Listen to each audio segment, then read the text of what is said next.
Let's hand over to Sunil. Okay, greetings. Hopefully everyone can see me and hear me.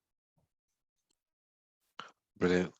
Listen, first of all, I should say thank you very, very much to everyone who on the admin group who's put the effort and energy into organizing this. I mean, I was listening in and I joined a few of the 12 days that we did last year, and they were so very enjoyable, and particularly all the chitter chatter afterwards as well. And it genuinely and honestly felt like a community of people getting together. And I mean, last year was obviously a bit funny because we were still coming out of COVID. We weren't quite there yet. And it really felt super nice and super warm. And all I can say is I can't believe it's been 12 months and we're coming into the holiday season already. And I'm not quite fully into the holiday spirit, but I'm quite ready to get there. So I'm quite pleased that we've got started with these, because I think this is literally the first holiday thing that I'm doing this year. So I'm super excited. And of course, I should say thanks to everyone who's joined. It's very kind of you, and I'm a little bit nervous because I've never really done, I must say, a calligraphy workshop before. So if you want to hang up now, this is a good time. But I will do my best. And the idea with today was really just to give you guys a bit of a flavor um, for calligraphy, and you might want to just have a bit of a noodle around and see whether this is something that is of interest and is exciting to you. The thing that I super enjoy about calligraphy is that it allows you to be very kind of present in the moment and mindful of what you're doing, and all of your focus and your energy is on the fine motor control and the fine muscle control in your hand, and the hand-eye coordination, and it lets you kind of the background just blurs away, kind of like a cinematic shot in a film, and you kind of your focus just tightens into the little lettering and calligraphy that you're doing, and that kind of feeling of just getting lost in those letters is something that excites me, and you know got me into the hobby in the first instance, and has kept me engaged. um, so maybe you can find a little bit of that. And one of the things I noticed was, when you look around YouTube and so on, you see a lot of calligraphy, calligraphy videos, and both in terms of instructional how-tos as well as in terms of people just videoing absolutely beautiful calligraphy. And more often than not, you find folks using dip pens, which is of course a very traditional calligrapher's tool. But seeing as it's FPUK, what I wanted to do today was to use fountain pens as the tools. And obviously, I will be using flex nib fountain pens, which I would recommend as probably a good tool if you are into fountain pens and would like to explore calligraphy and lettering. But having said that, I will say that actually, you can kind of use pretty much any fountain pen, and you can kind of get away with kind of what they call faux calligraphy, really. And I'll show you some. I'll show you some of that as well. So I'm going to stop talking, and I'm going to switch over. Well, one last thing I should say is the idea is I'm going to try my best to try and make it a bit workshopy. So hopefully you guys have some tools and equipment with you today. Absolute basic, if you can, some kind of writing instrument, ideally something with a flex nib, so either a dip pen or a flex nib fountain pen would be absolutely amazing. If not, any fountain pen with a steel nib. The only reason I say steel nib is I might ask you to press down a little bit, because pretty much most nibs will give you a little bit of line variation, although they're not designed to be flex. But you may not want to be doing that with a nice soft gold nib pen, for example. So yeah, I mean, I super encourage you to follow along. In terms of paper, personally, I prefer and I use Clairefontaine. And for all of my practice, I use what's called Say's ruled paper, and I'll show you in a second. But frankly, absolutely any ruling and any reasonably smooth paper or paper of your choice. I mean, for example, Rhodia is absolutely fantastic. Tomoe, of course, is awesome. And anything else that's fountain pen friendly will do the job. And as I go through some of the stuff that I have planned today, I'll talk a little bit more about paper and the way that I sort of use paper.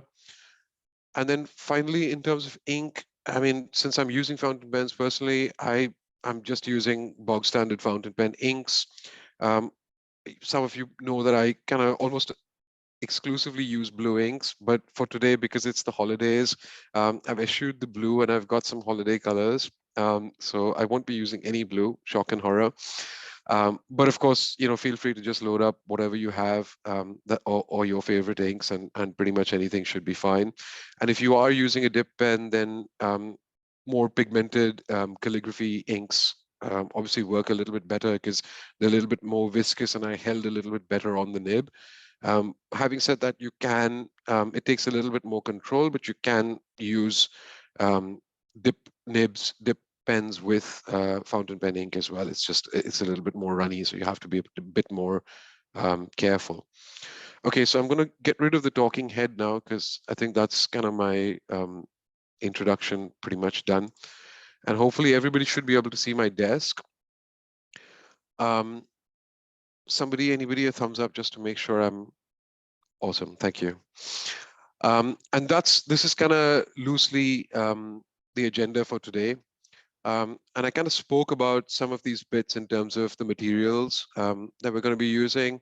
And for some of it, what I was hoping to do in the end, if you guys are following along, or if you guys are watching later on YouTube, was to try and, because it is the holidays, try and do like a super basic, cover of a Christmas card or the inside of a Christmas card, um, as you might like. And so, it might be something that inspires you to do some of your Christmas gift tag writing or card writing, given the season. So that's kind of what we're working up towards in terms of the workshop. Um, but now might be a really good time for you to get your pens and paper and stuff organized. It's also handy to have a pencil and a ruler just in case you don't have paper with a grid on it. Um, I'll get this out of the way, and let me just pull out my first sheet of paper. So that's just a loose leaf sheet of A4 paper. This is made by Clairefontaine, and this is what I meant by the Say's ruling. So they kind of have, I think it's originally French school kids were taught to write on this paper, so they had a grid for their handwriting.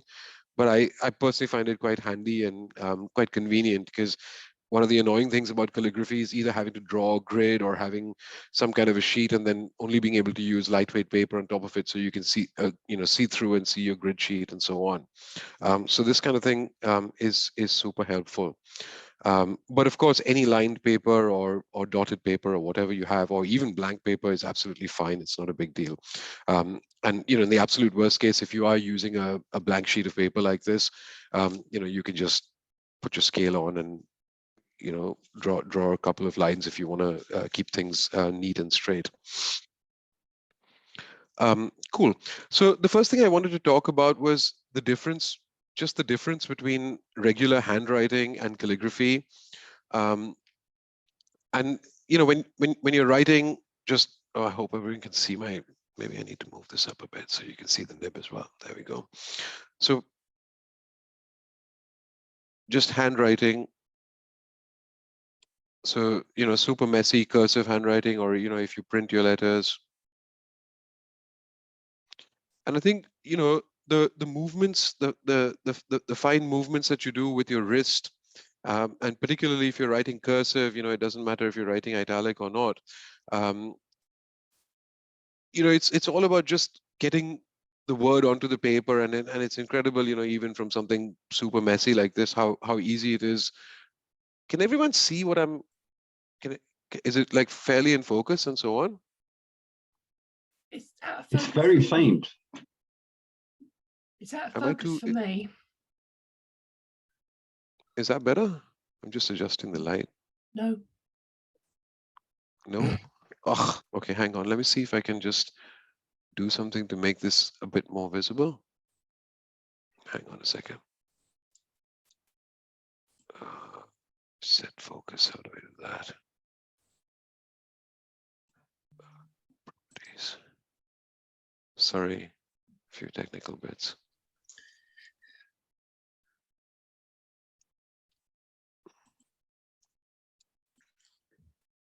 Are you able to zoom in a bit, Sunil? I can't zoom in, unfortunately, but I can do something to set the focus, I'm pretty sure. Hang on a second. Here we go. Is that better? No. Shit. We can make it out. It is a bit blurry, but oh, it's worse now. Yeah, just trying to pull it back into focus. Maybe if I just move the light about a bit.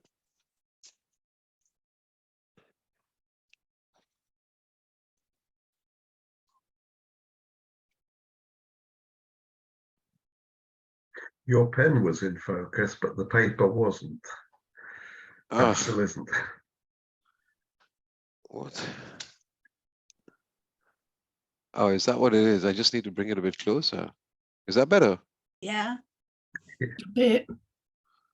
Okay, hang on. Sorry, bear with me for a second. I'll see if I can just. I think it'll be quite handy if you can actually see what I'm doing, because otherwise this isn't very useful. Is that better? It's better. Still not good, eh? Yeah, no. Do you have a darker ink? A darker ink. Yeah, I have another pen with some. But let's just see if it. Yeah, it's still it's the focus. It's not the ink color so much. It is just it's not totally focused or accurately That's focused. better, but it's still blurry. Okay, sorry guys. Just let's see if we can get this right before we. Could it be Is that the better now? paper? Could it be the paper that's having the strobe effect on and not helping? Can you guys see this now? It looks fairly sharp on my screen. It's better. I think ours, most of us are on our laptops, Sunil, so that's why we're on a bigger screen than. Yeah, I'm on a 27-incher, so. Go on. Oh, come on, guys. This is really annoying. Sorry. That's not helping. Is that helping? Let's see if I can bring this even lower. Hang on a second, guys. I think it might be the lines on the paper which is not allowing it to focus. It's in focus for me, but I think what's possibly the issue is the low light capabilities. Let's just test the line theory. That's fine. Yeah, That's better. better. I think because also the handwriting is a bit bigger as well. Yeah. Ah, okay. And okay, maybe I just put the slide off. That's fairly clear, I would say. And this? Blurry. What? Like I've literally not moved anything except the paper. Yeah, it's Okay. much clearer on the plain paper. And Okay, cool. I think again it's a little bit bigger, which may help. Okay, cool. Let's just use some of this plain paper then. And I don't know if you guys, I mean, on my screen, I can actually see, because I'm using quite light, this is Kokuyo, it's a Japanese paper and it's like 60 something GSM, it's really light. So I can actually see through it and I can see the grid behind it. Can you guys see the grid on your screen too? I can't. Very Just faintly, but then I'm very looking at a big faintly. screen as well. Okay, maybe it's Zoom doing something funny to my like just downscaling the resolution or something. That's a Yeah. possibility. I think you're onto something there, Sunil. Quite often Zoom, it's dependent on your internet connection, other people's internet connections. It tends to favor trying to lower down the bit rate so that you have a smoother experience over image quality. Okay, you know, that sounds very logical, Andrew, but I have no idea how to do that.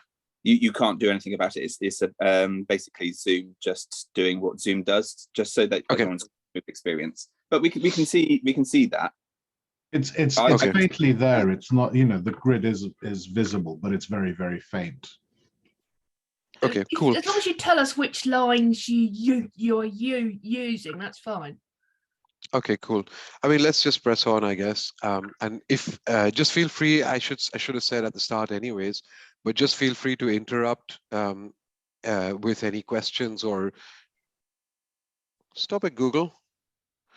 But just feel free to interrupt with any questions, or if you can't see what I'm doing, and we'll take it from there. Okay, so after that brief interlude, just going back to what I was saying earlier, in terms of handwriting, one of the things that tends to happen, or people tend to do, is, you know, you're just focused on joining up the letters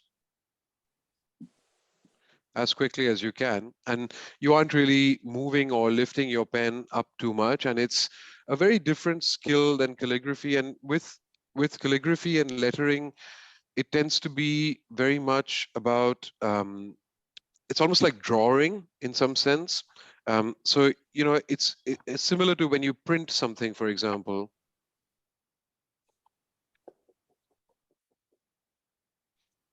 You know, so each stroke tends to be, is in this example here, it's quite discrete, and, you know, you're focusing on each stroke by itself, and you can see the strokes individually. And even when you see a piece of calligraphy that's joined up, let's say,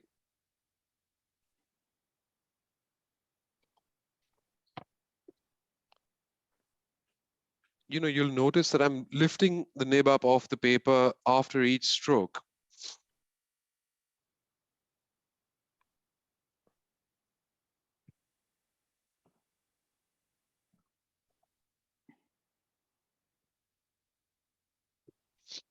And I guess the point broadly here is that when you look at a finished piece of work like this, it looks like, you know, it was cursive writing. But what's actually happened is each stroke, you know, and sometimes a stroke is less than a letter, it's like half a letter or 1/3 of a letter, is typically made, almost drawn individually. And then when it comes together, it kind of looks like it, you know, it could look like, if that's the style of script you're using, it could look like it's cursive, or it's all joined up. So I guess that's kind of the point that I wanted to make, because oftentimes you know, you see the finished product and you're like, oh, that looks really nice, but it's not immediately obvious how it was actually executed. And I think that, for me, you know, is one of the things that I noticed when I got started. You know, you'd see people, you know, you'd see a lot of, you know, finished articles, you know, images of, you know, people have posted online or whatever of some of their work, and you're like, oh my gosh, I completely don't understand how that was executed. And just coming to that point about the strokes. But before I go there, I just wanted to say two more really quick things, which is really to do with writing with a flex nib, or with a pointed pen dip nib. And it's just about how you hold the nib. And what's happening here is, as you pull a downstroke, so when you're drawing a line downwards towards you, as you press down with the nib, I don't know if you can see this, but you can actually see the tines of the nib flexing or spreading apart. And what's really important is that you hold the nib in this 12 o'clock position, so that when the tines do flex and open up, both the tines continue to remain parallel to the stroke that you're drawing. So, you know, something like this, rather than, you know, if you tend to, when you're writing, you know, hold your nib at an angle like this, or at an angle like this, what then happens is, you've got the nib, and then you're pressing it down like this, and then you're putting pressure on to flex the tines or splay the tines, and that pressure is getting transmitted unequally to the tines, and then, you know, you start to get either the nib going out of alignment, but also you know, you don't quite get that flex experience, because you don't get that much line variation. So what's really, really critical is, as far as possible, holding the nib in this kind of what I would call the 12 o'clock position. So when you're pulling that downstroke, both the tines are moving parallel to each other in the same plane, and they aren't kind of wiggling up and down like this. So that's really the most important thing. And then the other thing I will say is that you see a lot of videos online. If you watch videos of calligraphers, particularly master calligraphers, and they don't hold their pen at this kind of natural 45-degree angle like I'm holding mine right now, but they tend to hold their pens at a very high angle like this. And the reason they do that is it's very coveted to try and get like really fine hairlines on the upstrokes. And the more that you angle the nib upwards like this, in theory, the finer the line you should get on the upstroke. And that's well and good, but it's a little bit of an advanced thing to do, because first of all, you're having to work all sorts of really weird muscles, and where you're resting your hand on the paper changes, and the position of your fingers that are supporting your hand switch, and that makes it, at least personally for me, I find it quite uncomfortable and difficult to work with. So one piece of advice or recommendation certainly is that try and write with at an angle. And when I say angle, I'm talking about the angle of the pen to the paper. Try and work at an angle that you're comfortable with, and pretty much the same angle that you would use with your regular writing, or when you regularly use a fountain pen. For me, it's kind of maybe between 45 and 50 degrees, something like this. So just to kind of recap, making sure that the nib's in the 12 o'clock position, particularly on your downstrokes, and not having the nib rotated at an angle, and keeping the pen at quite a natural angle if you can, and not trying to sort of, at least initially, not trying to emulate some of that high angle stuff that you might see, is a really good way to start. And then, having said that, just coming back to the point that I was making earlier, when I was talking about individual strokes that kind of come together, and almost drawing each stroke, and then lifting your pen up off the paper after each stroke, and then connecting the strokes. I think it's probably worth, and this might be a good time to pull out a sheet of paper of your own, if you're following along. Just getting started very, very simply, by just drawing some downstrokes and upstrokes. And if you can see my grid, what I'm trying to do is I'm going to try and stay as controlled as I can, in terms of starting at the top of my grid line and ending at the bottom of my grid line. And it doesn't, again, it doesn't matter for this exercise. And today we're going to be talking about modern calligraphy, so we're not going to be talking too much about the ratios of the X height to the ascenders and descenders of letters, and what makes for good, a good looking script or anything like that. But just for now, just in terms of staying in control, just starting to draw some downstrokes. And what I'm doing is, as the tip of my nib is touching the paper, I'm pressing down gently to get that flex, and I'm keeping that pressure until I get to the end of that downstroke.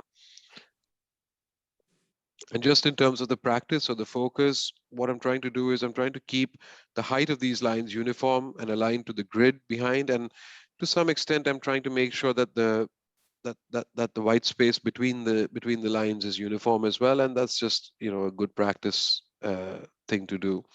And I'm just literally going to very calmly, I'm going super slow. I'm not dragging lines really quick like this just to finish up. But I'm going to go super, super slow. And I'm just going to draw these downstrokes.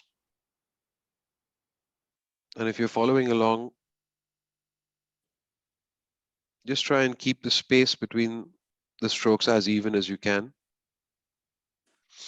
And keep the height of the stroke from the top to the bottom as even. And obviously try and keep, try and keep the pressure even on the pen, so that the width of the stroke isn't kind of varying like this, So this is where I've kind of let go of some of that pressure, and the tines are snapped back here, and it's a lot thinner, or the width of the line is a lot less. So trying to keep everything consistent, basically. And I think with a lot of calligraphy, even modern calligraphy, which tends to look quite haphazard, a lot of it is about trying to be as consistent as you can with your strokes, with your letter forms, with the spacing between letters, with the spacing between words, and so on.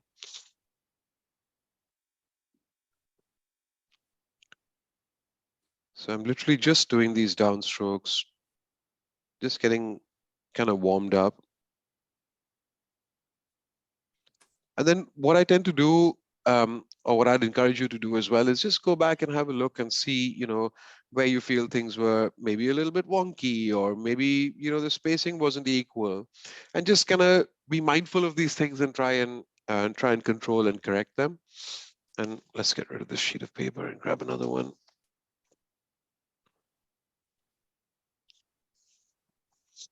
And then we're going to do exactly the same thing, but with upstrokes. And then with your upstroke, you're not pressing down on the nib at all. So you're literally just using as little pressure as possible and just letting the weight of your hand and the weight of the pen just guide the stroke through. So let's do a few of those. And these ones, you might find to be much harder. I mean, it's a lot easier for people to draw straight lines, when you're pulling the line towards you, and it's a lot harder to draw that straight line when you're working away from your body. And most people, when they get started with calligraphy, it's always the upstrokes that tend to be, a bit woggly or a bit shaky. Your hand shakes, or it's difficult to control the line, and you get something that's kind of a bit wonky like that. But this is something that, when I got started, sometimes I'd just be waiting somewhere, I'd taken my kids to, I don't know, a karate class or a swimming class or whatever. I just have a little notebook and a pen, and I just sit down in the corner and just do this for like 10 or 15 minutes, do some upstrokes, 10 or 15 minutes, do some downstrokes. And literally, when I say 10 or 15 minutes, I mean, filling up, 2 or 3 or 4, if I had an A5, I used to carry an A5 notebook around with me, but just filling up 2 or 3 or 4 pages just with the upstrokes and downstrokes, and just getting your hand and your muscles used to the movement. So just going back to this and maybe doing another quick line.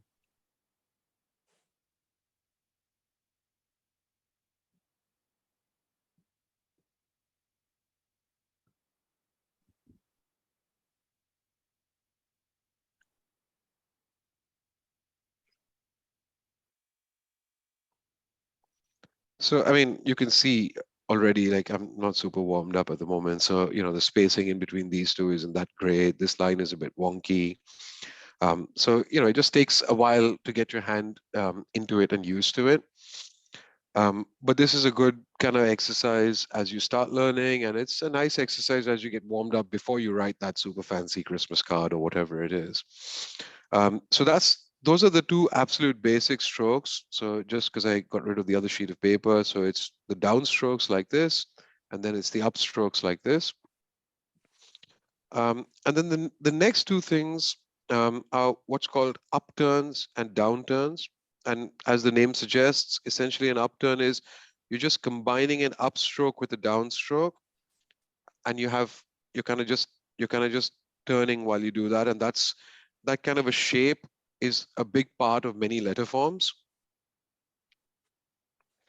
Sorry, I'm just going to bring this light a bit closer because it feels like I'm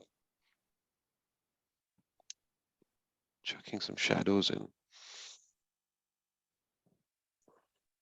Okay, that's better. So let's do an upturn, and I'll show you. So again, just following, that's where my grid is.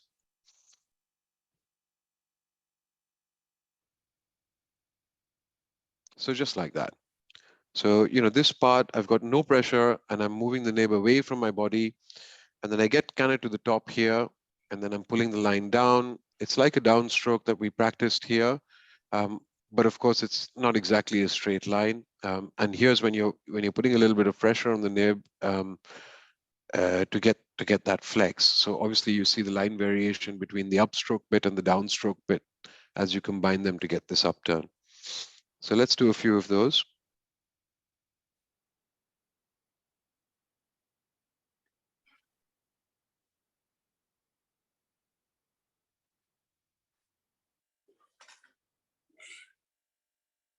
And you can go as slow as you need to. I mean, it's not a race. It's never a race. It's always just doing things really slowly. As you start to progress along the journey and you start to notice different scripts and different styles of writing, you will see guidance on how you shape these upturns. So for example, you might have scripts that like quite a wide line like this, and you might have some scripts where the preference is, or the style is, to have it quite tight like this. The basic shape remains the same. It's just how much you move your hand horizontally, or your wrist horizontally as you're drawing that shape. So don't worry too much about how what the spacing is, or how wide it is from where you start to where you finish. For now, just try and make sure that it's consistent. And as you start looking at scripts, and we'll talk a little bit about this later today as well, you'll start to see some of these differences and where they're interesting and relevant. So just doing a few more.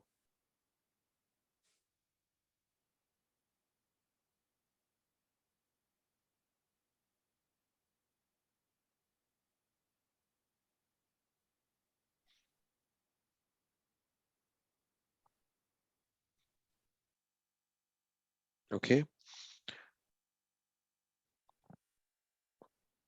And then the downturn is literally exactly the opposite, or the mirror image of that. So I'll just mark out my grid again in case you can't see it.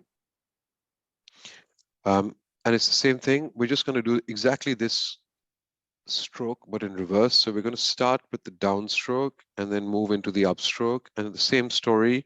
On the downstroke, you're going to press down a little bit, put a little bit of pressure, get the tines to split, and get a little bit of line variation, so a little bit of a swell. So let's do one of those just to see.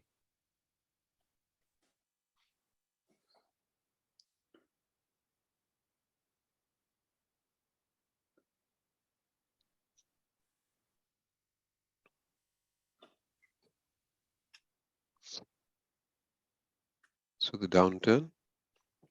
And same story here. You depending on the script that you're choosing, you might have something that's quite wide like this, or you might have something that's a lot tighter. And same story for now. Just try and keep as consistent as possible.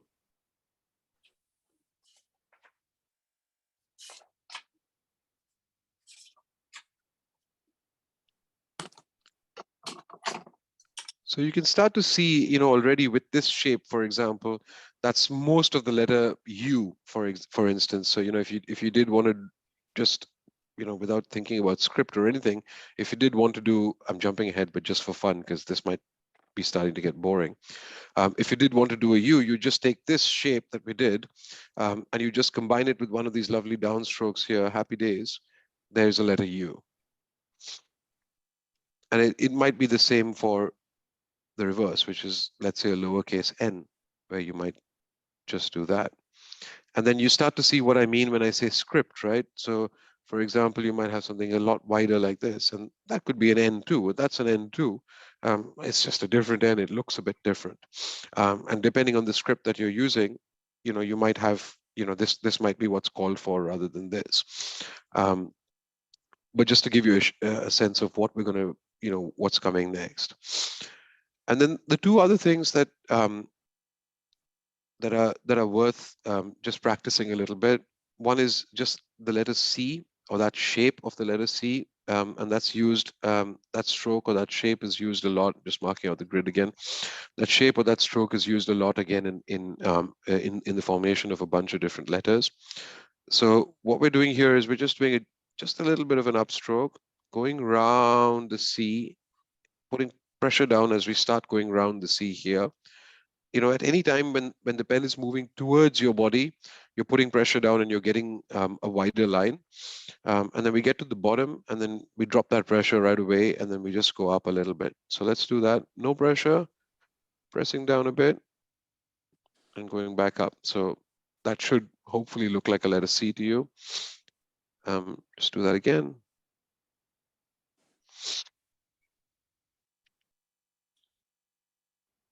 So as I'm going upwards, I'm not putting any pressure down. I'm pressing down now, letting go of that pressure, going back up. And you can appreciate that this shape is used in a bunch of different letter forms, right? So, That's an O, for example. That's the, whatever you call this part of a D, for instance, or it could be that, just doing the same thing in reverse, could be a B. It could be a P, for example, or a Q.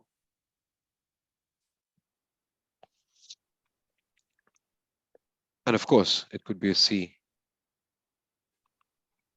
And then again, because of the script, you might choose to write this like this.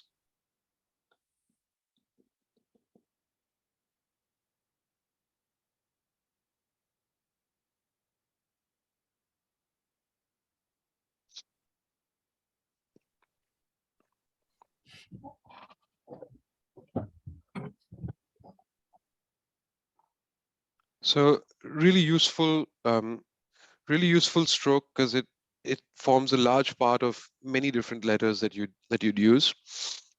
Yeah. And then the last thing is kind of an L. So the difference between the downstroke and the L is usually in most scripts, you won't write your L absolutely perpendicular to your baseline, but you will have some kind of oops, that's terrible. Let's do that again. You will have some kind of a slant to it, an incline to it. So you're pressing down and you're letting go. It's kind of in between your downstroke and your downturn.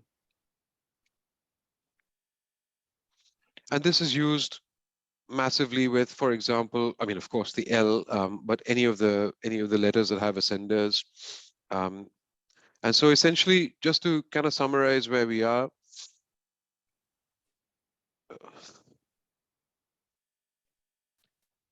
downstroke, upstroke, upturn, downturn, C, L. And these basic strokes, when you start to combine them, you start to get a whole bunch of different, it's pretty much most of the strokes that you need to form all of your letters, numbers, whatever, in the alphabet.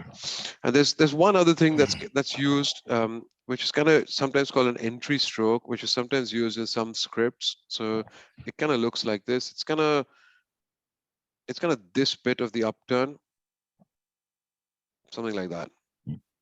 And it might be, for instance, that might be a T. And with some scripts, particularly if you're doing more traditional style calligraphy, you might have some of those entry strokes that you see. And so I'll just add that in here just so we know. And that's basically everything in terms of most of the strokes that you need to form most of the letters. There are one or two weird exceptions. When you're writing Zs, for example, I find it really annoying because you've got this weird line that goes this way. It drives me nuts. I'm going to stop for a quick second and just take, if there's any questions or if there's anything that you want to, any comments or anything, anybody wants to say something. A couple of questions in the chat to give you a breather. Yeah, go for it. Read them out. Yeah. Okay, Yes, please. so there is a question from Kay. She's asking, is that a steel flex nib on your pen? It is a steel flex nib on my pen, yes. Cool. There's a question from Tom. At what point do you start to add pressure, middle, or as you're pulling down? Okay. As soon as you start moving downwards, whenever you're moving downwards or in a general downward direction, you're starting to put pressure on. So let's say, for example, let's write an actual letter with Tom. Let's write a T, right? So if I'm just writing a very, very simple uppercase T, I'm going to draw a straight line down. So, here's what the T looks like, right? So I'm going to put pressure down straight away on the downstroke. So it's literally just a straight downstroke. Off we go. And I've started putting pressure right at the top, and I haven't let go until I've got to the bottom. Let's do a lowercase t. same story. And when I'm here, just as I'm about to start turning, I've let go of the pressure. And of course, when I'm doing the cross bar, is that what it's called, of the T? However you might do that, there's no pressure on it at all. Cool. There's another question from Tom a little bit earlier on, the start of the chat. Tom's asking, do you have to have neat handwriting? Did you have neat handwriting before you tried calligraphy? Fairly neat, yeah. I mean, I'm kind of one of those people that when, if I was kind of making notes for, when I was at uni or whatever, that I knew that I was going to read back, I'd write super neatly. And I was able to sort of do that quite naturally. But when I was writing really quick, like if I was taking down notes when somebody was talking, I was in a lecture or something like that, then it would get quite scrawly because I was just trying to keep up with somebody talking. So short answer, when I was writing slowly, I'd write neat and I'd enjoy it. And when I was writing quickly, it would scroll all over the place. Follow-on question from me. Did you always like writing? Did you always like writing things down? Yeah, I mean, I think when I grew up, and this dates me, right? So I was at uni in the early 90s, or at school in the late 80s and early 90s, and everything was handwritten. We didn't have laptops or anything like that. Even at uni, yes, we used computers for things, but we didn't take notes on laptops and so on. You went to a lecture with a book and a pen, and I basically had throughout uni, I had a Lamy Safari that I used, and I just took notes, and I enjoyed writing, and I enjoyed going home and consolidating my notes and rewriting them so that I had something, some reference material that I could then go back and revise and study from. And I really enjoyed that. I studied engineering, and one of the things that I did for 3 semesters, which we were required to do, was drafting, so engineering drawing. And we used not fountain pens, but rotring inking pens. And most of my classmates absolutely hated it because it required a lot of patience, and you had to sit and draw these bizarre pieces of machinery that nobody knew what they were, and you had to draw an isometric view and then a top view and a front view and so on. And it was very, very Takes me back. intricate. And I just absolutely loved it, and I just did it all day long. And I was the person, I was one, the goody two shoes who's have all his sheets done, and then people would borrow my sheet and basically copy it. There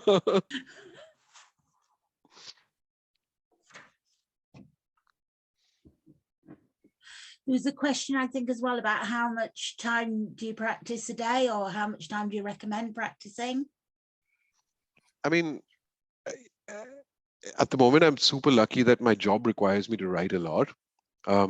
So I don't really practice as in sit down pointedly and just do a bunch of upstrokes and downstrokes very often. But I write all the time. I probably spend at least an hour a day, maybe more, in bursts, not in a block, just with a very focused mind, either writing or drawing or lettering or doing calligraphy, at least an hour and a half every day. And before that, I mean, when I was learning, I was obsessed. And it was just at the start of lockdown, or as lockdown was coming in, it's kind of January, February, March time. I want to say in 2021, right? And I was just doing it obsessively. I was just obsessed with it. So I would do it for like 4 hours a day, until literally my wrist would hurt. Wow. And I just wanted to do it more. And I'd, get annoyed. I'd run out of paper. Like a couple of times I'd run out of paper, and then it was lockdown had just started, and you couldn't even, even if you were willing to just get a crappy notebook from Tesco or whatever, there was no Tesco open. And you had to order it and wait for a day or two for it to come on Amazon. And I didn't make that mistake again. And then I ordered I really like this Kokuyu paper. And it's A4, and you get it in like a ream of paper, like 500 sheets. So I just ordered a couple of those, and I think I did like literally 1,000 sheets of these. Wow. Over 2021, maybe 20. Yeah, in 2021, I probably went through 1,000 of these sheets. It's no wonder your handwriting's lovely. That question was from Jackie, by the way. Sorry, yes, I saw that. That's terrific. Okay, should I press on? Yeah. Can I just ask? Actually, I have a question for everyone on the call. Do you know, and Steph, I can't see everyone, but do you know how many people are actually following along at the moment? As Yeah, in, we've got 45 people on here at the minute. okay, cool. Awesome. Okay. Has that Now made that you we more nervous? what's that? Has that made you more nervous? No, no, it's okay. I mean, it's cool because with my view of Zoom at the moment, I can only see about 7. So as far as I know, it's you, me, and 5 other people. So that's it. brilliant. Cool. Yeah, so I think that's the kind of boring stuff out of the way, in the sense that, it's one of those things like when you first learn to play the piano, for example, or you learn anything, any sort of complex skill for the first time, you end up doing something that's very, very boring. You learn to play a scale, or you learn how to hold your fingers over the keys, and you spend 3 weeks just going ding, ding, ding, ding, ding, and you're like, I'm getting nowhere, and this is really rubbish. So I kind of wanted to try and avoid that. And the way that traditional calligraphy, if you're learning a script like, copperplate or Spencerian or whatever is taught, is they won't even let you progress, or they'll recommend that you don't progress until you do pages and pages and pages and pages of these upstrokes and downstrokes and whatnot. And you're like, seriously, man, can we just get on with it? And so what I wanted to do is just get started and just talk about, all of these, these 5 or 6, probably worth just copying that down again. Those 5 or 6 basic strokes that we did, and just see how we can combine these. And I was thinking we could all just write the alphabet together, and I'll just show you letter by letter. We'll do lowercase and uppercase, and then we can talk a little bit about different styles, and how you want to kind of make this your own, so to speak. But let me just quickly do these again so everyone remembers.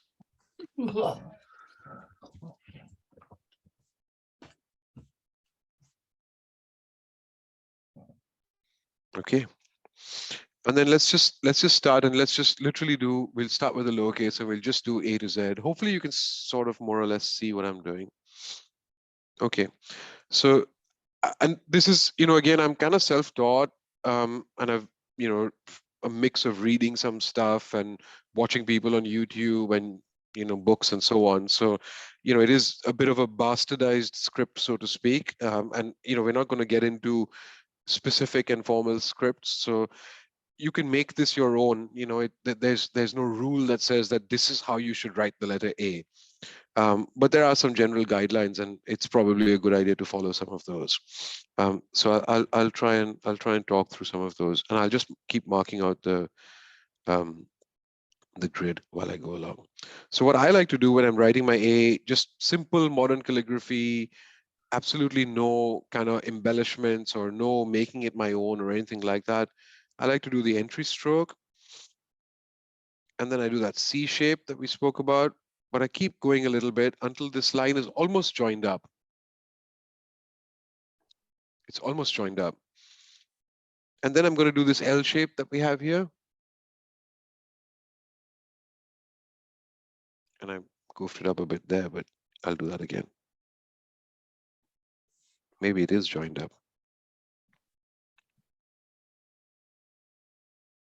I think the ink's wet as well, so maybe you can't see. A. And then, to the point about making it your own, you can. So here what we've done, as you notice, is it's a lot tighter, the shape. It's a lot tighter than this one. We've obviously got it oblique at an angle as well. So you can do that. You have a much longer exit stroke here, so it kind of looks a little more elegant, maybe, I don't know. And you could even print, for example, that's something totally different.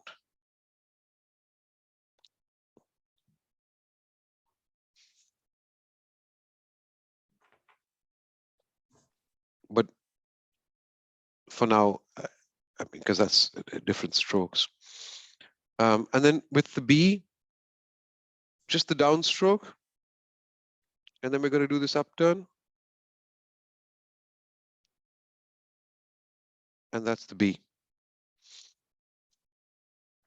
Same story, you can do, an entrance stroke, something like this.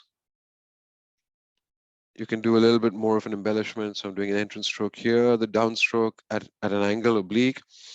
And then I might go like this, and then I might do some kind of an exit stroke like that. And then you might want to loop it, for example. So you've got your entrance stroke, and then you've got a loop, and then you've got your downstroke.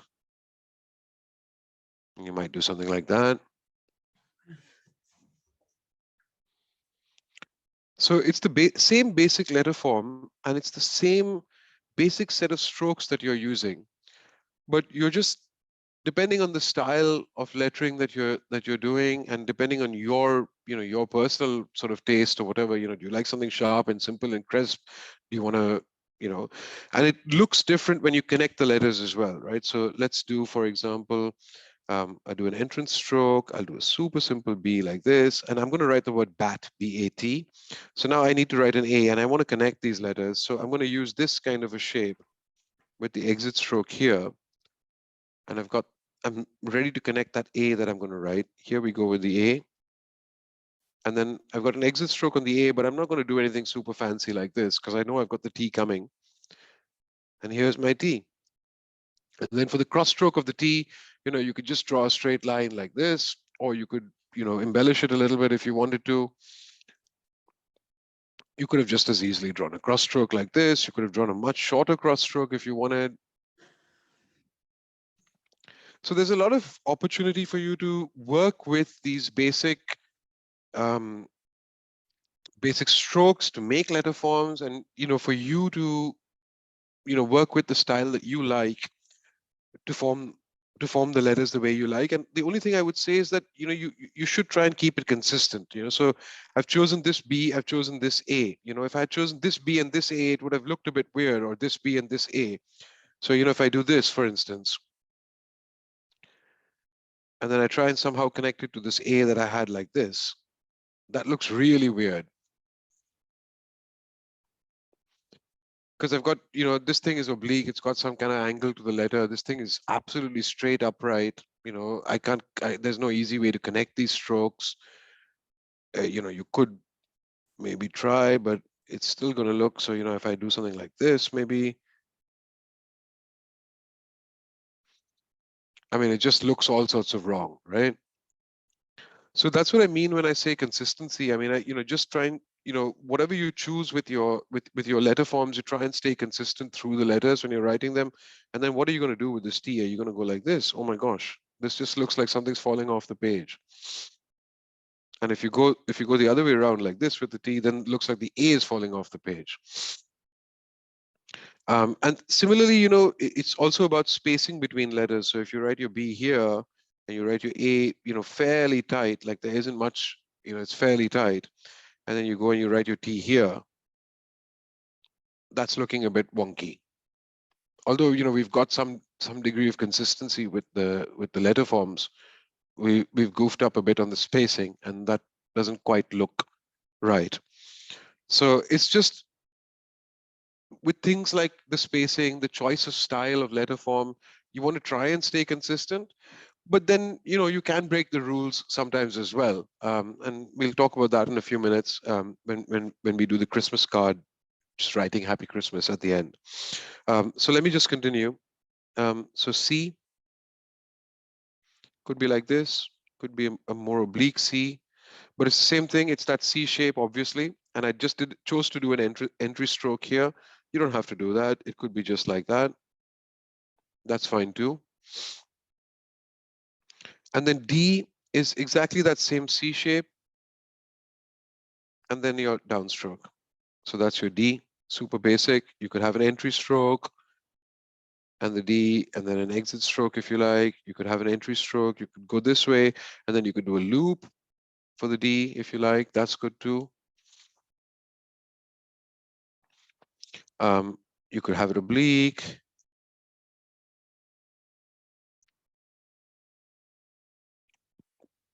You could have it oblique without the loop. And sometimes you might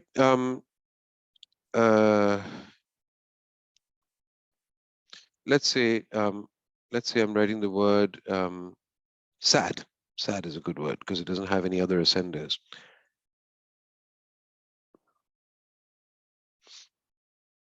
And then you could do some kind of embellishment like that.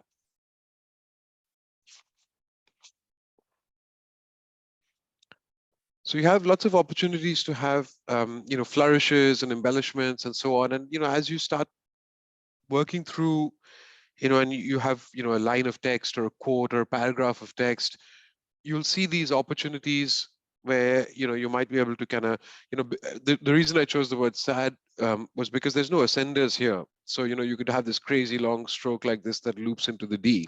But if you had the word bad, for example,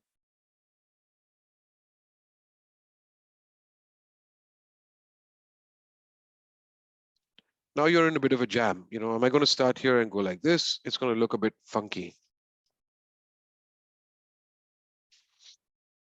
So it's just about, maybe then that's one that doesn't, so maybe every 7th D, or, when you have an opportunity to embellish something like this, you might choose to embellish it, and that, adds a little bit of a flair to that calligraphy, and it almost becomes a signature. When you're looking through lots and lots of script, you might recognize somebody's hand. And these are kind of the technical terms that they use in calligraphy. Script is a particular style which has a defined, set of letter forms, and then hand is how someone writes that script. And everybody's hand is obviously going to be slightly subtly different. Even if they're an absolute master calligrapher or whatever. Sorry, I'm just going on these slight tangents, but hopefully they're kind of connected. And then E, which is really interesting. So again, you do an entry stroke. So this one is one of those which has a slightly different, it uses more than just, oh, hello there. It uses more than just these basic strokes. So we're going this way, and now we're doing the C. So we've got this one extra bit here. So you don't have to do that entry stroke. Maybe that's just getting in the way and causing confusion, but you could just here's this little extra stroke, and it's not exactly an upstroke really. It's kind of, you're almost moving horizontally, but you're putting no pressure on it at all. And then, you're doing the C, just that same C shape. And that could be just a super basic E. And then, you can, I know I told you that, it's all about drawing, and, you lift your pen after each stroke and so on. And so you've got your entry stroke, you've got this funny woggly thing, and then you've got your C, and that's a lovely E there with a little bit of exaggerated exit stroke. Thank you very much. And then you can start to do all sorts of fun things with that. So you could have an E like that. Let's say the word enjoy. I just started writing that randomly.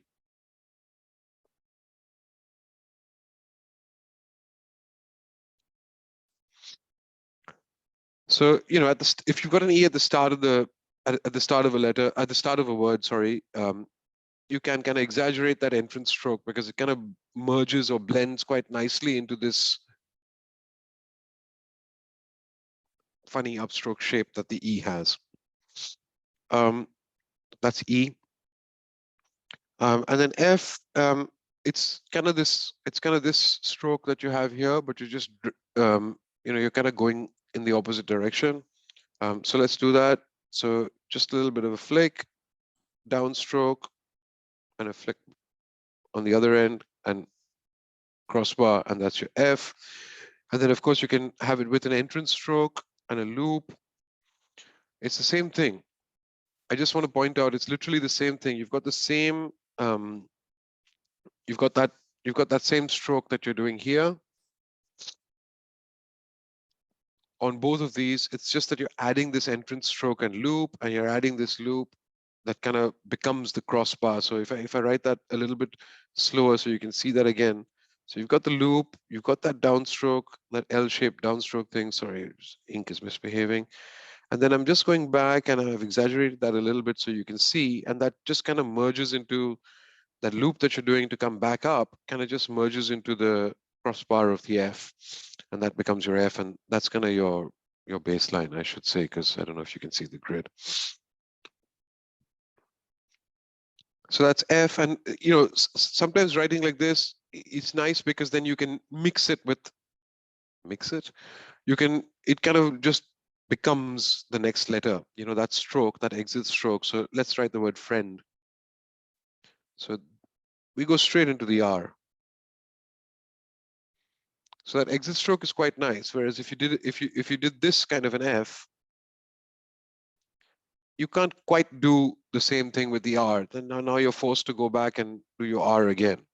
I mean, again, in the sense right from the start. And you know, you couldn't, this isn't going to quite work. I mean, maybe it does, I don't know. But to me, that just doesn't look right. So that's F. And then with G, you're doing the same C shape here. So here we go, G. And then you're doing your downstroke. Hello. Hello. You're doing your downstroke and back you go. There's a lot that you can do with G. It's an interesting letter. So, you know, just changing the angle as you come back up with an entrance stroke. Usually the entrance strokes, if you're doing the entrance strokes, they kind of work very nicely when you've got your letter oblique at an angle, because it gives it some alignment and symmetry. And whenever you're writing oblique like this,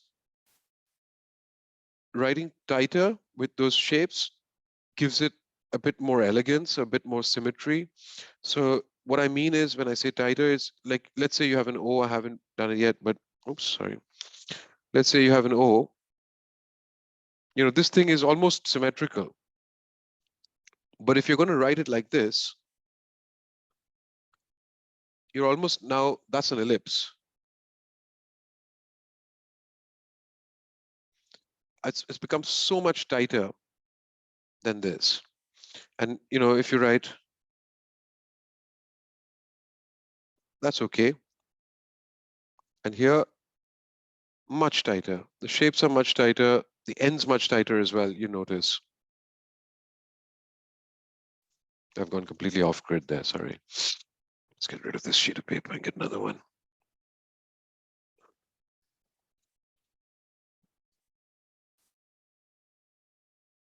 Where do we get to? A, B, C, D, F, G, G, yeah. So G, let me just do that really quick. Where am I? Where's my grid? My grid's here.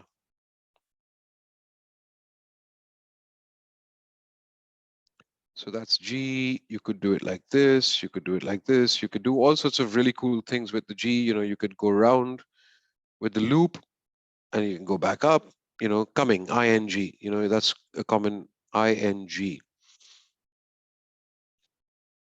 And you've got some space, that's the end of a word there. You can loop it upwards. You know, if you've got a word like that and you don't have any other descenders here, you could even loop this G downwards, just a bit of a flourish. So here we go. I can bring him here like this. I mean, there would have been some other letters here.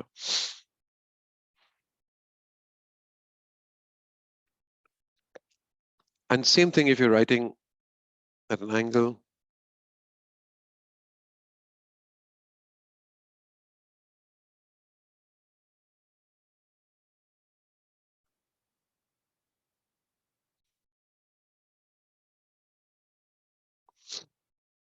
Something like that.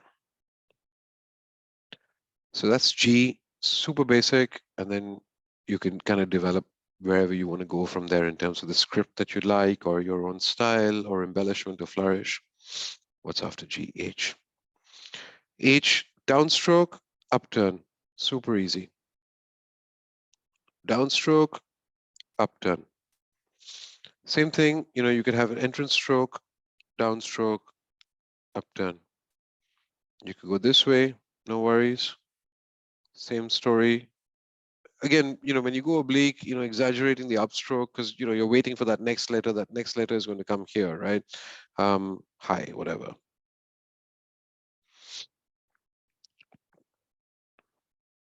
And then you could go H with the loop, that's fine too. So same story, loop, downstroke, upturn, exit stroke.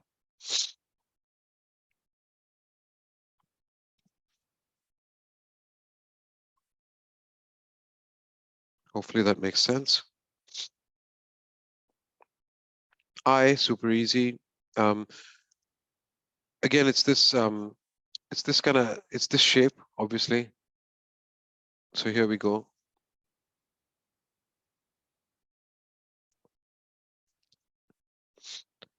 With an entrance stroke, I. There's not much you can do with this in terms of embellishing it. J, same story. It's just the downstroke. And then, of course, you can loop it if you like. So it could be like this. You could have an entrance stroke and then the loop. And then same story with any of the descenders, any of the letters that go below the baseline. You could do this kind of stuff. You could do something like this, or you could do something like this. Or, you could even just get really wild and, break the rules. So for example, I'll write the word enjoy again. So here's this J. I'm not even going to bother to join it to anything.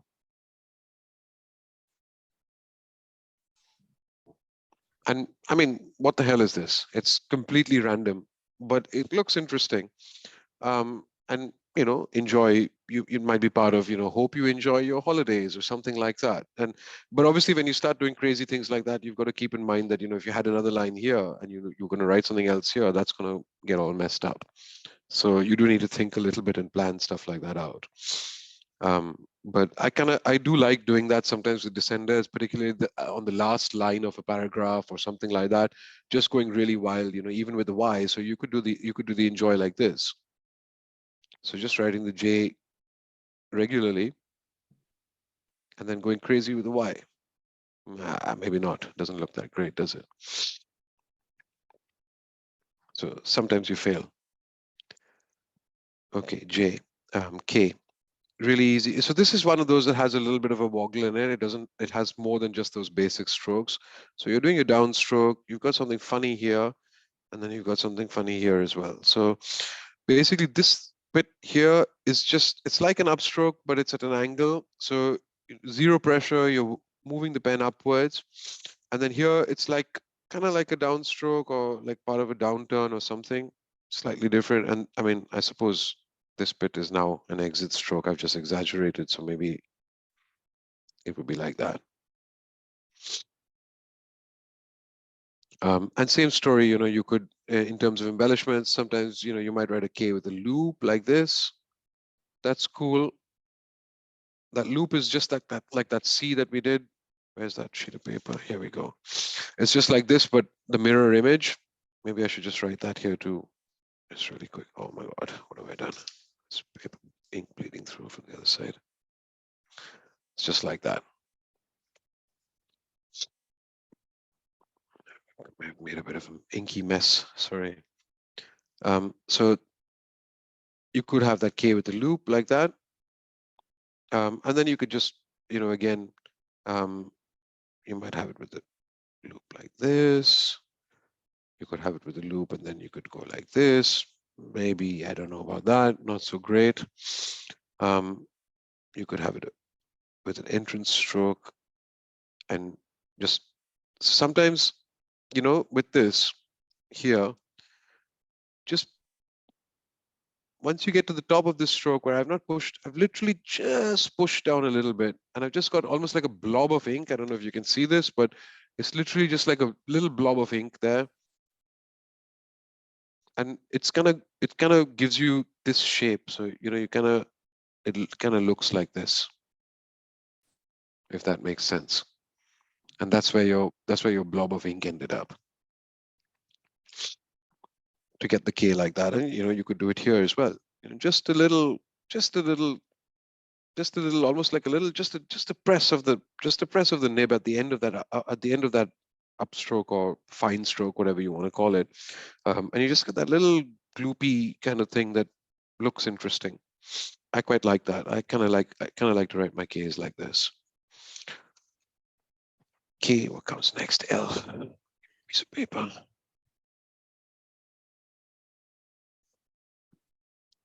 I might just go a little bit faster, otherwise we'll be here all night. L, we did that. It's super easy. L with an entrance, L with a loop. M, You've got your downstroke and 2 of these lovely turns. And then you can have an exit stroke if you like. You can have an entrance stroke if you like.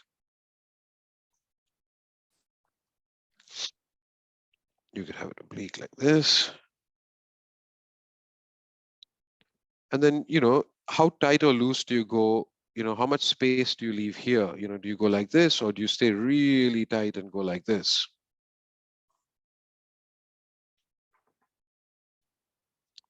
It's entirely up to you and, you know, the style that you prefer. You know, do you like kind of a loose flowing M like this?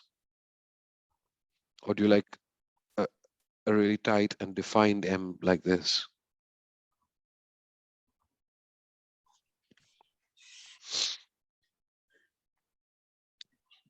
N is the same thing, downstroke, entrance stroke, downstroke. So just to emphasize, you know, you've got that same shape. We, you know, right at the start, we did this shape. You know, you're going to have 2 of these shapes to do an M with the downstroke, of course, at the beginning, and just 1 of these to do the N, like that. So it's again those, for most of the letters, it's just those same 5 shapes, 5 or 6 shapes, I can't remember now, with the entrance stroke, and O. And the O is the same as the C that we did right at the start. It's this stroke here, but of course we're just closing that loop. So we're not going to start at the top of the O. So, you know, if this is my guideline, I'm not going to start at the top of the stroke and draw the O like this. I'm going to start somewhere here. I'm going to start somewhere here. And there's a first bit of it that's like an upstroke. I've got no pressure on at all.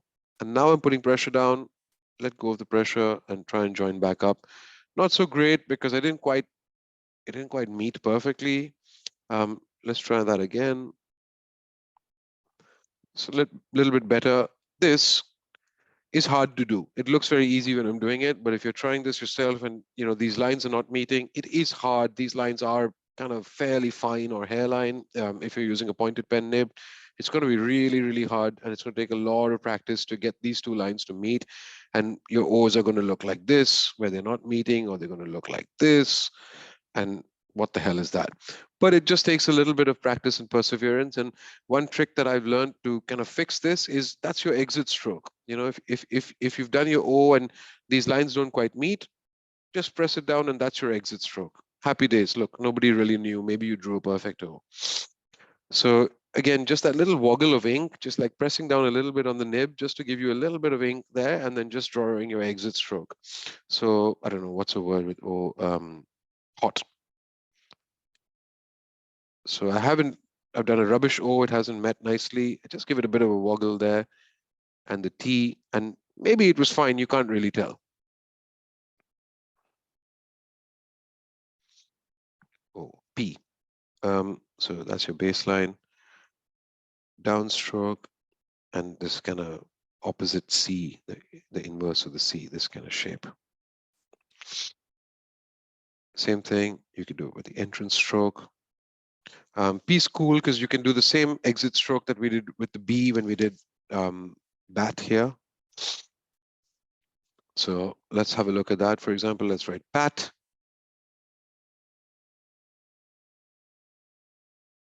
So kind of casual, happy style with the exit stroke, with the entrance stroke.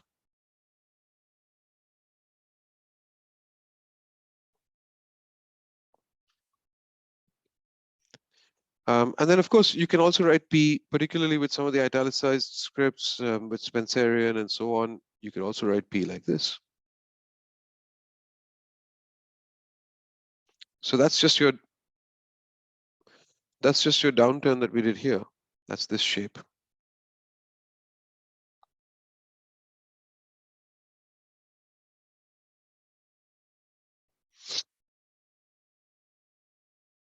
Q, you've got the C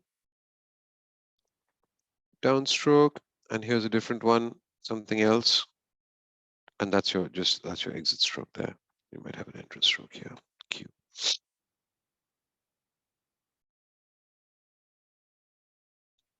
R is an interesting letter. People write it differently. I write my R like this. It's got all sorts of weird strokes in there. I mean, you've got an entrance stroke that goes really high up. You've got some kind of funny loop here. And then you've got this kind of downturn-ish thing here. That's how I write my R. Some people write R like this, downstroke, and then that's fine too.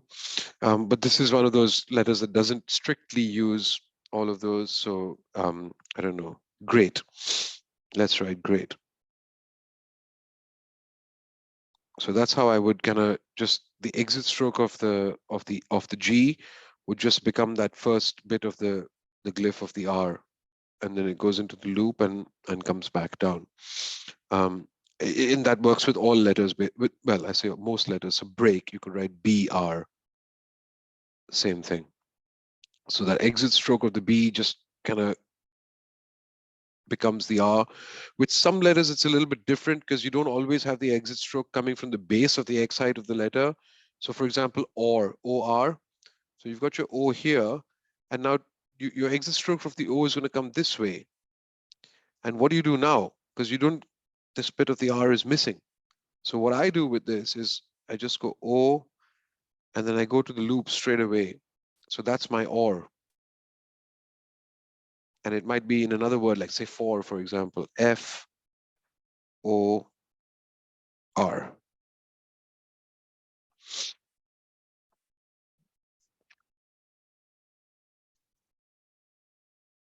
And when I'm doing this, it's literally, it's just an exaggeration of the exit stroke of the O.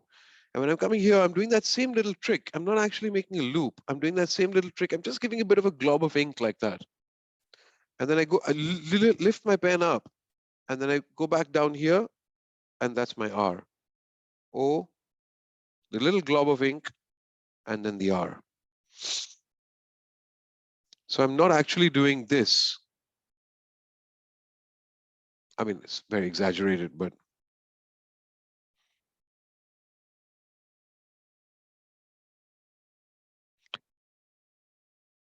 so that's your X height here. And this bit, whether it's a loop or whether it's just this little glob of ink, is just ever so slightly above that X height line. It's the R is one of those letters that's a little bit taller when you write it like this. But of course, if you wrote it the other way, I actually don't write my R's like that, so I don't know how, but maybe something like that. I don't know. Maybe. There's a request to do your R's again, Sunil. Sorry. Okay, let's do that again. Get another piece of paper.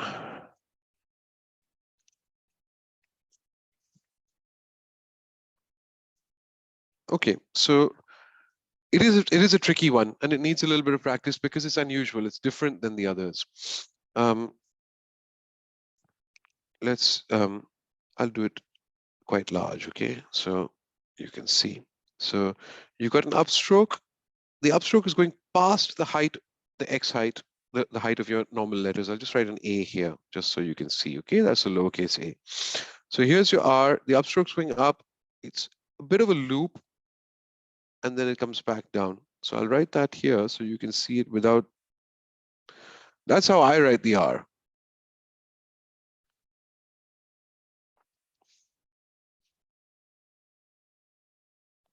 So this thing isn't exactly, it's kind of just sloping down. After you come back down from here, you kind of, it's quite subtle. It isn't a shelf, like it isn't like this, I'm not writing this. I find that looks a bit abrupt, whereas where it just kind of, the curve, it's a bit of a compound curve, you're going this way and then suddenly you're going the other way. So it is tricky. It is tricky. It is really tricky. I made a hash of that. But I mean, I guess if you're struggling with that, then there's always this, which is really simple. It's just the downstroke. You go back up here and and that should be a lot easier, I think.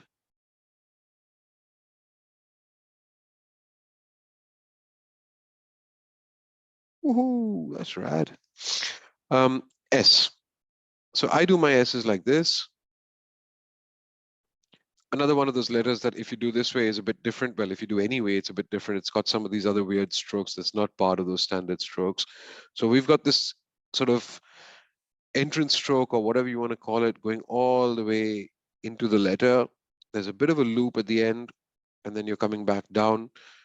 This shape here, when you're coming back down like this, is kind of like your downstroke or like your L, but it is a compound curve. It's got a, you're going this way first, and then you're going, you're going this way first, and then you're going this way. So it is a bit of a compound curve, and it's at an angle, and it's annoying because it's not quite, and even if you're trying to write an S like this, it's even worse because you've now got this stroke that's going in this direction.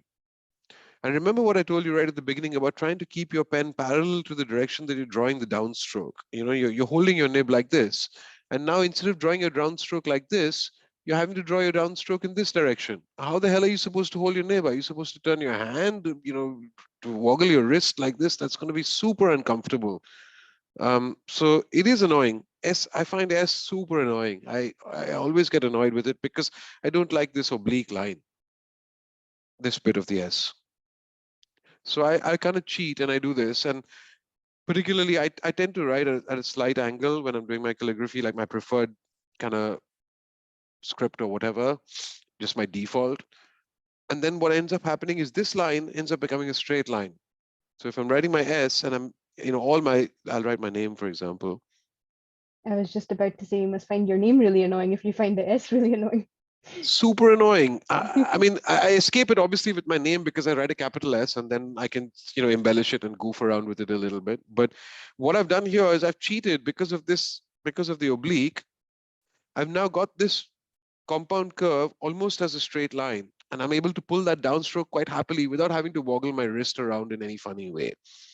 But if I was doing it dead straight, if I was writing the S dead straight like this, oh, I hate that.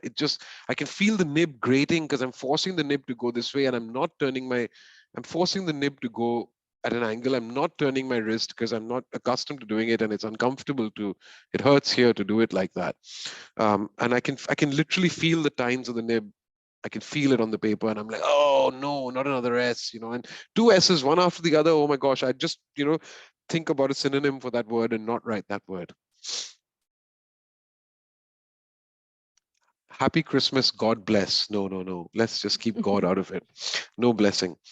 So yeah, so S, yeah, I don't know what to say more than that. It's a bit tricky. I find it tricky personally. I mean, maybe it's easy for other people. I mean, I guess the right thing to do really is to just naturally be able to tilt your, wrist. ST. T is super easy, just your downstroke and your exit stroke. And you could do a whole bunch of stuff, so there's loads of different embellishments that you can do.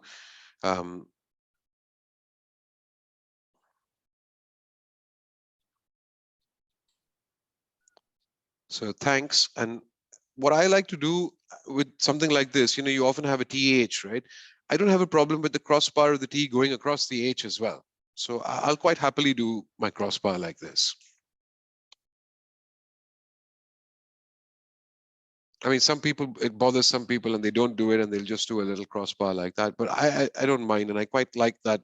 Particularly if your T is the first letter in the word, I'm quite happy to do this nice embellished crossbar, and I think it looks really nice. And particularly if you have a whole A4 sheet where you've written a letter to somebody and you've got all your T's with these exaggerated, slightly embellished crossbars, and when you just look at that visually, it just looks really, really nice. You can kind of forgive some of the goof ups in the writing because your eye is drawn to those lovely strokes and you get away with maybe not doing as good a job of the lettering as you should have. Okay, U is really easy. It's just the downstroke, the downturn and the downstroke. U. You can do that with the entrance stroke and an exaggerated exit stroke like that. You can do it like so. Super easy. V is one of those letters that has a funny entrance stroke, because traditionally, particularly if if you've got a word that starts with V, let's say very or something like that. Wait, hold on. Let me just do the V first. I mean, so you've got your downstroke, but now you're at this other angle here. You're at this other angle here. It's like this, right? You're not going straight down. Your V isn't like that, but it's kind of like this. And then you've just got an upstroke. So downstroke at a bit of an angle and an upstroke, really okay. The entrance stroke for a V, you never have an entrance stroke that starts from the baseline. So if you do this, what the hell is this? It's hard to say whether this is a V or an N or some kind of weird thing. So you usually have, you usually have the entrance stroke for the V coming from kind of halfway like this. Something like that. So that's much more recognizable. And then of course you can embellish that entrance stroke however you like. So, you could have it like this, or you could have it really embellished like this. But it's clearly not coming from the bottom, because if you drew it from the baseline, now this starts to look a bit like an N or something funky. But you're bringing it in from sort of halfway up the letter. Particularly noticeable if it's the first letter in the word, right? So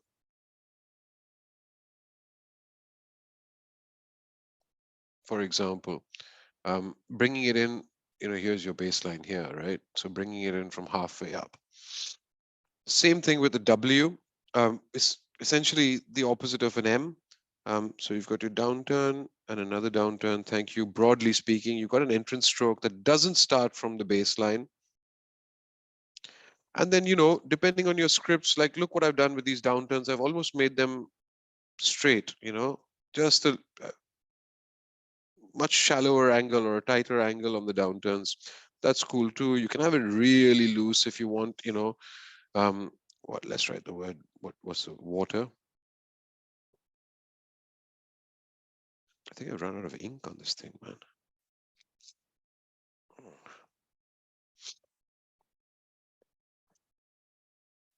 So you could have it really loose if you like, or you could have it a lot tighter.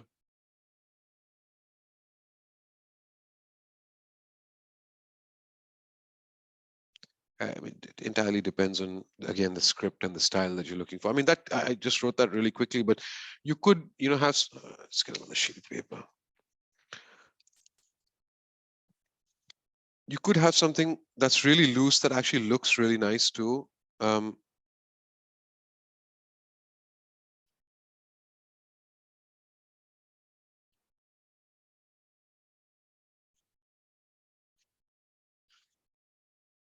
Something like that. And that could be quite interesting. So you can have it a lot tighter, and you can be quite sharp with these curves on the downturns. You don't have to, have a very sort of beautiful and symmetric. Oh, what's happened there? You don't have to have a very beautiful and symmetric. It could be a lot sharper like this, and that's okay too. So these are a lot sharper here, you can see. And again, that's just a stylistic preference of how the kind of script that you're choosing to write and so on. STUVWX. Another lovely one, X. So here's how I write my X. So I've got just that downstroke, but again, it's instead of going straight down, it's going at a bit of an angle. It's a bit annoying, but it's okay. I mean, this one somehow is okay because you're able to, I don't know, I think somehow my wrist just does that automatically for this. I don't know what to say. I don't know how to explain it, but I find it a bit easier to write X's than S's, for example. But it's just that downstroke. And I'm just exaggerating the entrance and exit strokes here. You don't have to have those. It could just be a downstroke and an upstroke. That's an X too, no worries. Maybe not quite a lowercase x, but what happens is you'll you link it to other letters. So you have the exit stroke. So let's write the word axe. So you've got A, and then you've got the exit stroke of the A, and that becomes here the downstroke. So this bit here is almost the exaggerated bit of the exit stroke of the A, that's kind of just blending in or joining up with the X. And then you do the E here, and then you do this. And then you could do all sorts of, you know, so let's write axe again.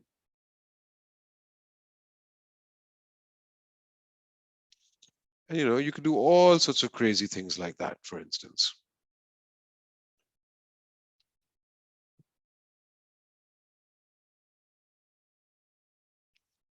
So that's X. Y is really easy. You just got your downturn. Oh, hello.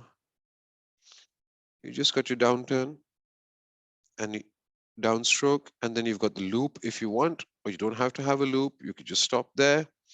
You could even stop earlier, and it could just be something like that with an entrance stroke.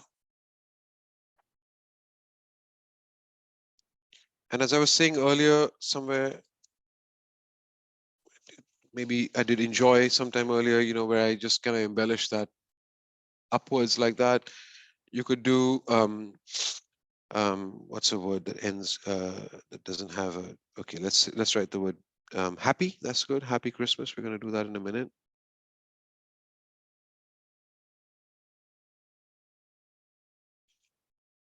So, you know, you can extend and play with that exit stroke if the, you know, oftentimes Y is at the end of a word, so you've got some space. You know, happy, you're not going to write Christmas, you're going to write it here.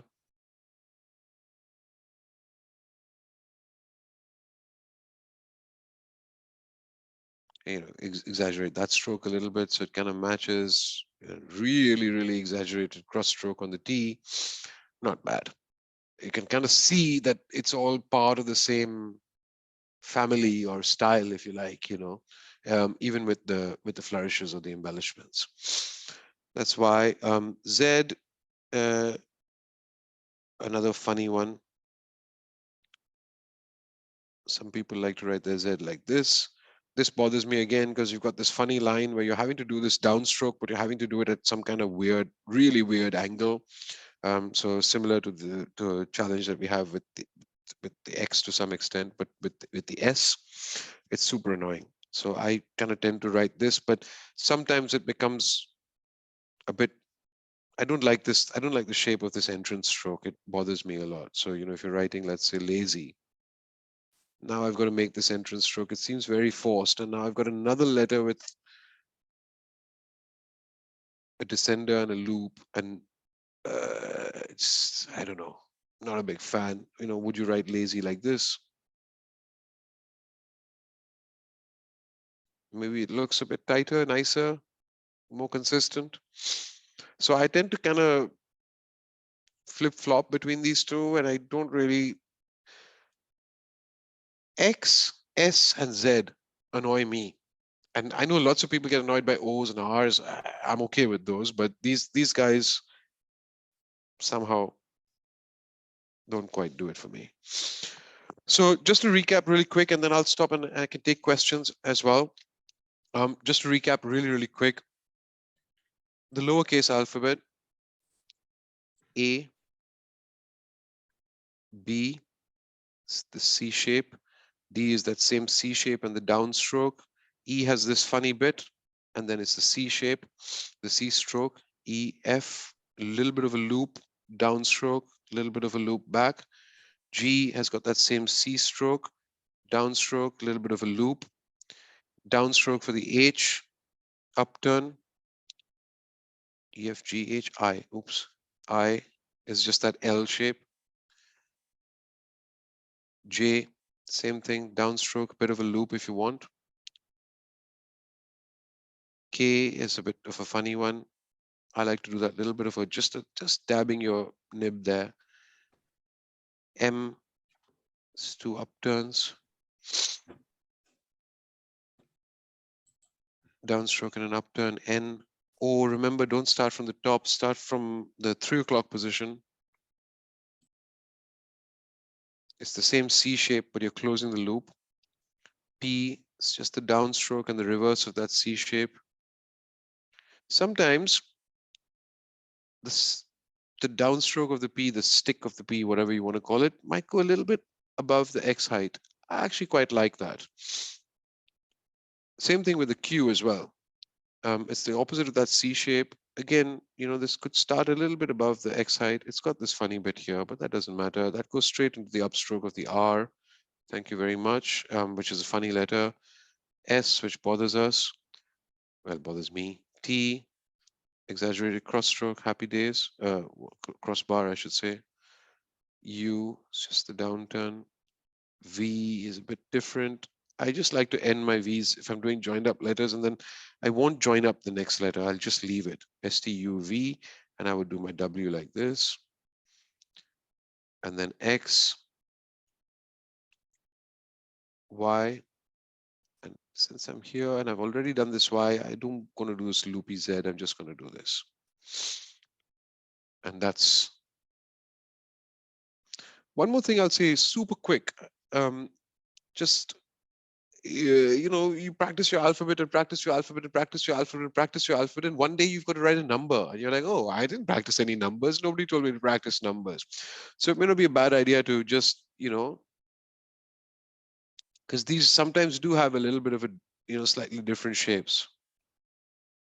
I'm not going to get into it because we don't want to spend a lot of time doing this, but just so you know. Okay, should I stop and take questions? I've made a note of a few of the, well, there's been quite a few comments as well, so I'll feed back some of those as well. Lots and lots of people absolutely loving your handwriting, and your R's were very, very popular. Apparently Ros has actually been having literal nightmares about trying to write and just making mistake after mistake. And Vicky commented that her hands are going to be aching in tomorrow after all this practice. And then by way of questions, Jackie mentioned that she's struggling with that 12 o'clock position and wondered if you had any tips. Yeah, I know what you're saying, Jackie, and it is super annoying, especially if you're used to using a fountain pen and not having that nib at the 12 o'clock position just for your regular handwriting. You know, if you write like this or like this, there's nothing I can really, you just have to be mindful. There isn't any shortcut or secret, unfortunately. I mean, it's not the end of the world if you're, you know, if you've got a slight angle, it's not the end of the world. But if you're writing at, you know, more than maybe 10 or 15 degrees off that 12 o'clock position, it's going to be quite annoying. Like, you know, look, I'll show you. I don't know if you can see, but basically the tines are going like this on my nib right now. Yeah, it makes a lot of sense to me. And I was just going to say, is there any benefit to turning the paper slightly? So Oh, that definitely. the paper as so that I'm keeping the nib. Yeah, I think I'd struggle less. I know you're not looking straight on the nib, so that one has to be very conscious that you're still keeping it in the 12 o'clock position. But if I turn the paper just slightly, I probably find that that might help. Yeah, I mean, I totally. I mean, go for it. I don't think there's any rule that says you can't do that. You should totally do it. I mean, I will say that, you know, I don't hold. You can't see, obviously, in reference to what, but I don't hold the sheet of paper absolutely perpendicular to my body either. I do hold it at a bit of an angle, and I think everyone does, right? Because naturally, that's the way that your hand just kind of falls on the. I mean, I'm trying to think about this from a posture perspective, and what I am noticing about how I'm writing is that I've got the table, and then I've got my arm is kind of perpendicular to the table. So let me draw this here. Maybe that's easier. So here's the edge of the table, and here's what my arm looks like, and then my wrist is kind of here like this with the pen, and then my sheet of paper is like this. So it is. There is an angle here, definitely an angle here. It's probably 30 degrees. Okay, that's great. And That'll that's how help I'm. my struggles. Yeah, I mean, it's quite natural, right? Because you're going to hold your wrist. Your wrist is going to be like this. It's not going to be like this, absolutely aligned in a straight line with your hand. You're just with your arm. I mean, it is going to just kind of fall at this slight angle. So I think you're doing the right thing by turning the paper. That makes sense. Does that answer your question as well, Kay? You can just say yes. It does. Perfect. Tom's struggling with connecting R's to other letters. Could you give us some more examples of R's going into other letters? Yeah, sure. So a lot of them where, you know, the exit stroke of the letter starts from the bottom, as in the baseline. It's all the same. So break, BR, right? So you've got your B, and now your exit stroke of your B is here at the baseline. And from here, you're just going to let that exit stroke of the B exit stroke would be something like that, right? And I'm exaggerating it here. It may not actually hit the baseline necessarily if you're exiting like this. You know, it may be slightly raised above the baseline, but that doesn't matter. And you're just going to go into that R just like that. I think So, his issue is actually the R going into other letters. oh, R going into other letters. Okay. Sorry. Okay. Yeah, sorry, Sunil. The biggest problem I have is when I start with an R, I can do an R to an I or an R to an N, so things that have a natural tail. But I really struggle when trying to connect an R to an E. So really is a word that I really struggle with, and I end up doing the R on its own before the rest of the word. I see what you mean, and it's totally true, you know, because what's happening with the E is you don't have that full upstroke. So, you know, after your R, you've got to go halfway up, you've got to stop, and then you suddenly got to change direction and go into the horizontal bit of the E like this. So I'll do that a bit quicker so you can just kind of see the flow of it. So I've gone here and I've just started the E right away. So this exit stroke of the R is literally just from here to here, just starts here and kind of ends here. Because this E wants to start halfway up the X height. It doesn't want to start all the way up. So if you do R and I, for example, you just happily, you know, your exit stroke can happily go all the way to the top of your X height. And then you can just do your R over here, so right or whatever it is. And you don't have any funny business happening. But with R and E, you've got to stop your exit stroke. You physically lift your hand off the paper, stop your exit stroke, kind of just halfway or even less than halfway, and then go back and then do your E. So look, R, stop my exit stroke halfway, literally my hands off the paper. Thank you very much. Here's your R. It looks very lovely. Now let's do the E.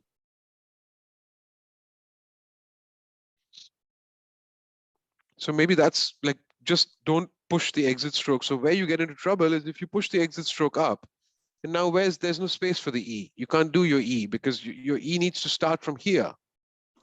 And you've already gone kind of past that point. So, I mean, you can repair this, you can fix this by literally, because when you're going to come back down on the downstroke, you know, you're going to want to do this kind of shape, right? So you're going to have some width here on the line and you can fix this. So let's fix it.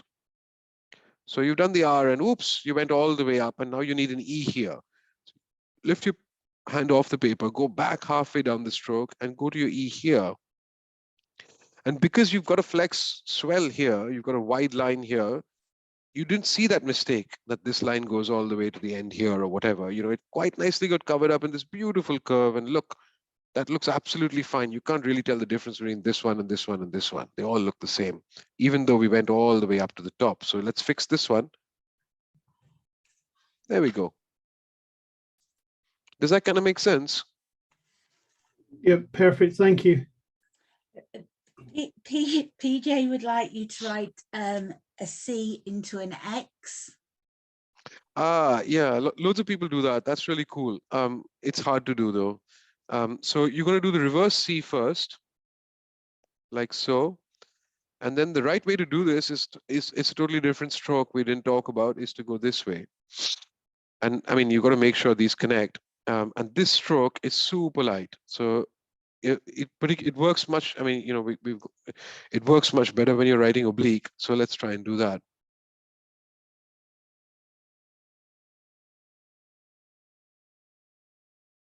Something like that. I'm not very good at it because that's not how I usually write my X, but I'll try that again.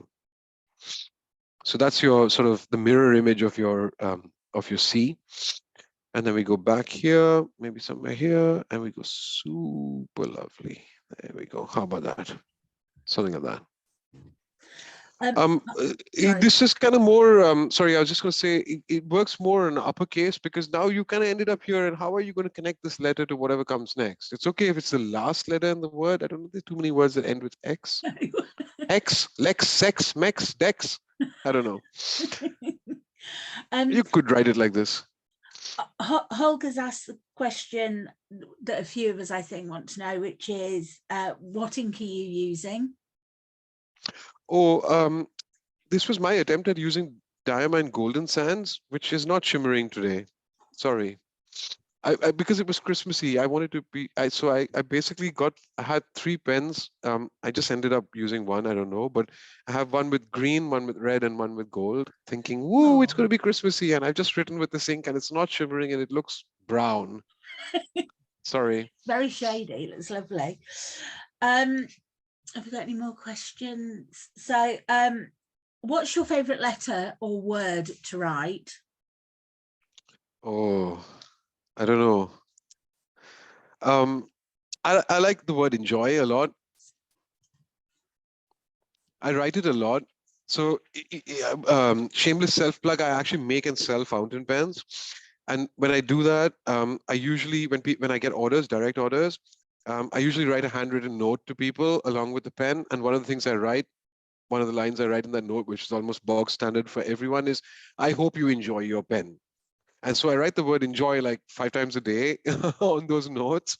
And I really like it. Enjoy. So, and I've got a question. So, yep. Whenever you mentioned earlier that you were at uni in the early 90s and whatnot. So, did you learn cursive at school? Yeah. And so when I try to do anything like this, I just end up going back into that, writing my letters over and over again, and they're just not that pretty, or not nearly as pretty as what you're writing. So how do you get around that?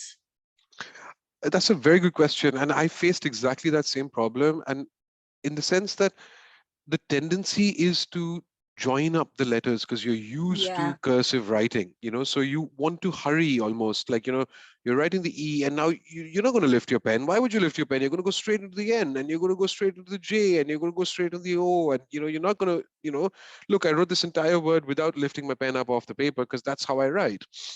But I think what you need to do is you need to literally stop yourself and say, okay, yes, the E is connecting to the N, but I'm not writing, I'm drawing these strokes. I've drawn this entrance stroke, I'm now going to draw this C stroke, I'm now going to draw the entrance stroke for the N, and then I'm going to do the downstroke, and then I'm going to do this upturn. So almost trying to deconstruct the letters and see them as a combination of these strokes. And it is literally the most, you can't see this because the camera is super tight on the paper, but the way that I'm moving is, if you think about this as my arm, that's my elbow, and that's, that's my shoulder here, shoulder, elbow, forearm, and wrist. I'm moving my elbow a lot, and I'm keeping my arm straight. I'm not doing, when you write cursive, you kind of, lots of the movements just are small flicks from your wrist. But for the strokes, it's almost, I'm not really locking my wrist, but it's almost like you're locking your wrist and you're moving your whole arm across the paper. This bit is moving, the elbow and this bit, and the wrist and the hand are not really moving that much. Okay. It's a drawing thing. That's how you draw a sketch, right? Yeah. No, makes sense. Does anybody have any other questions? No. So at about 9 o'clock, I did the random number draw, and there were 43 people on the chat at the time, and the winners of tonight's prizes from Colt Pens, there were 2 of them, and that's Helen Ashby Ridgway and Kit Lane. So congratulations. If you can both DM me your addresses, please. I will let Cult Pens know, and they will get their prizes out to you. And as we're early in the event, hopefully they'll arrive before Christmas. So enjoy. But yeah, I think that just leaves us to thank Sunil for a brilliant workshop. That was really, really interesting. I think it's really good to see how your mind works when you're doing it, because as I say, mine, when I'm doing it, I just sit there and go, so understanding how somebody with your handwriting achieves what they do, it's brilliant. Thank you very much. Pleasure. I'm sorry, I kind of ran out of time. I wanted to end with doing a card or something, you know, so you actually had a thing that you could go away and, you know, practice and use for Christmas. But hopefully some of this stuff is kind of useful. And I mean, one of the things I first started doing when I learned or started learning calligraphy was I got really excited about writing cards to people, because I wasn't quite comfortable and confident writing a whole letter, because oh my gosh, I can't do it, and I'll goof up on, you know, line number 20, and then I'm going to be frustrated. So I would do, like, you know, literally the happy birthday or happy Christmas, or, you know, something super, like 3 words or 4 words, you know, just composing something into a shape. And it was lots of fun, and I kind of, you know, also get kind of like really positive feedback that kind of helps. You know, you give someone a handwritten card that's kind of done fairly well, and then they message you back. Oh, most people don't write back, and they say, "Oh wow, that was really lovely," and you know, it just gives you that encouragement that makes you feel like, you know, I can go on and I want to do some more of this. So I'd suggest practicing. And do the cards, send things out. I mean, it's Christmas time, you know, even little gift tags and stuff like that. Like just doing Happy Christmas like 20 or 30 times. And then, you know, you write them on every one of your gift tags that you're doing to your friends and family, you know. There are lots and lots of thank yous hopefully you can see the chat, and lots and lots of thank yous in there for you. So at this point, I think Approver is going to stop the recording. Yeah, I can do that.